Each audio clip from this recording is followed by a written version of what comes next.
कक्षा 12 के बच्चों के लिए आज हम बात करेंगे पाठ अशोक के फूल की जो व्याख्या हैं। पाठ अशोक के फूल नामक निबंध में जो व्याख्याएं हैं इम्पोर्टेंट, कौन कौन सी व्याख्या इम्पोर्टेंट हैं, कौन कौन सी सूक्तियाँ ऐसी हैं जो पिछले कई वर्षों में बोर्ड एग्ज़ाम में आई हुई हैं, उनको हमें किस तरीके से लिखना है, क्या उसका तरीका है। आइए जानते हैं अशोक के फूल पाठ की व्याख्या। इसी के साथ ये पाठ समाप्त भी हो जाएगा और हम कल से नया पाठ शुरू करेंगे। अशोक के फूल पाठ में जो इम्पोर्टेंट व्याख्या हैं आप उन्हें पहले नोट कर लें। पहली जो इम्पोर्टेंट व्याख्या है वो है, सारा संसार स्वार्थ का अखाड़ा ही तो है। दूसरी जो इम्पोर्टेंट है वो है, मनुष्य की जीवनी शक्ति बड़ी निर्मम है।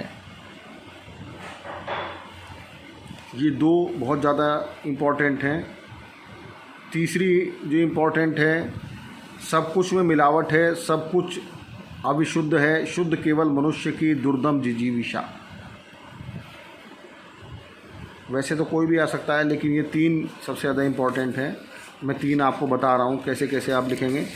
तो जो सबसे पहली इम्पोर्टेंट बताइए, सारा संसार स्वार्थ का अखाड़ा ही तो है। तो इसकी व्याख्या में आप क्या लिखेंगे। किताब का नाम आप जानते हैं, गद्य गरिमा। पाठ का नाम अशोक के फूल, लेखक डॉक्टर हजारी प्रसाद द्विवेदी जी। व्याख्या में क्या है, सारा संसार स्वार्थ का अखाड़ा ही तो है। तो प्रस्तुत पंक्तियों में लेखक स्वार्थ के विषय में बात बता रहा है। क्या कहता है, यह संसार बड़ा स्वार्थी है, इसीलिए यह उन बातों को याद रखता है जिनसे उसका कोई स्वार्थ सिद्ध होता है, अन्यथा व्यर्थ की स्मृतियों से वह अपने आप को बोझिल नहीं बनाना चाहता। क्या मतलब है कि संसार में मनुष्य उन्हीं बातों को याद रखता है जिसमें उसका कोई स्वार्थ हो, अदरवाइज़ वो अन्य चीज़ों को तो याद भी नहीं रखना चाहता। तो लेखक कहता है, यह उन्हीं व्यक्तियों और वस्तुओं को याद रखता है जो उसके दैनिक जीवन की स्वार्थ पूर्ति में सहायता पहुंचाते हैं या पहुंचाती हैं।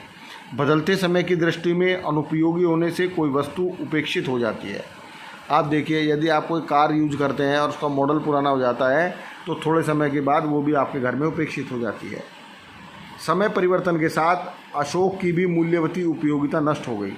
क्या मतलब है, लेखक अशोक के फूल के बारे में कह रहा है, अशोक के वृक्ष के बारे में, कि जैसे समय के साथ जो चीज़ें जिससे स्वार्थ सिद्ध नहीं होता उसे लोग भूल जाते हैं, इसी प्रकार लोग अशोक के वृक्ष को भी भूल गए हैं। संभवतः इसीलिए मनुष्य को उसकी आवश्यकता ही नहीं रह गई है। फिर अकारण उसे स्मरण कर वह अपनी स्मरण शक्ति को ही क्यों खर्च करता। सारा संसार स्वार्थ के विविध कार्य व्यापारों से भरा हुआ एक क्रीड़ा स्थल ही तो है। यानी कि लेखक बार बार इन पंक्तियों में मनुष्य के स्वार्थ और स्वार्थी स्वभाव का जिक्र कर रहा है। दूसरी जो इसमें इम्पोर्टेंट सूक्ति है वो है, मनुष्य की जीवन शक्ति बड़ी निर्मम है।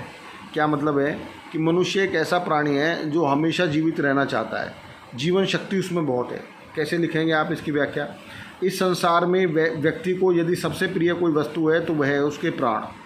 अपने प्राणों को सुरक्षित बचाए रखने की लालसा के कारण ही यह संसार चल रहा है। व्यक्ति सदैव अपने प्राणों की रक्षा के लिए ही प्रयत्नशील रहता है। इनकी रक्षा के लिए वह कितना भी क्रूर, निर्मम, पापपूर्ण, घृणित कार्य कर सकता है। उसका अपने प्राणों के प्रति यही मोह उसकी सबसे बड़ी शक्ति है, जिसे जीवनी शक्ति कहा जाता है। यह यदि व्यक्ति सीधे सीधे अपने प्राणों की रक्षा नहीं कर पाता तो वह किसी के प्राण लेने में भी देर नहीं लगाता। एक भूखा व्यक्ति अपने प्राणों की रक्षा के लिए, रोटी के एक एक टुकड़े को पाने के लिए कितने ही लोगों की जान ले सकता है।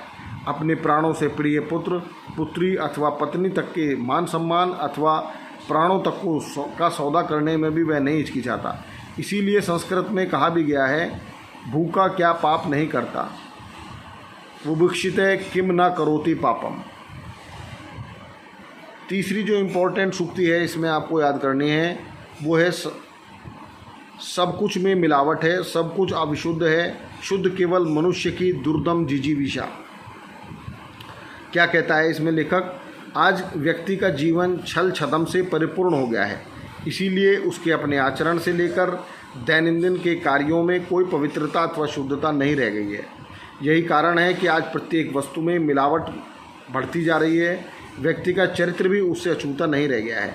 लूटपाट, रिश्वतखोरी, छेड़छाड़, कदाचार आदि के दिनों दिन बढ़ते जाने के कारण भी यही हैं।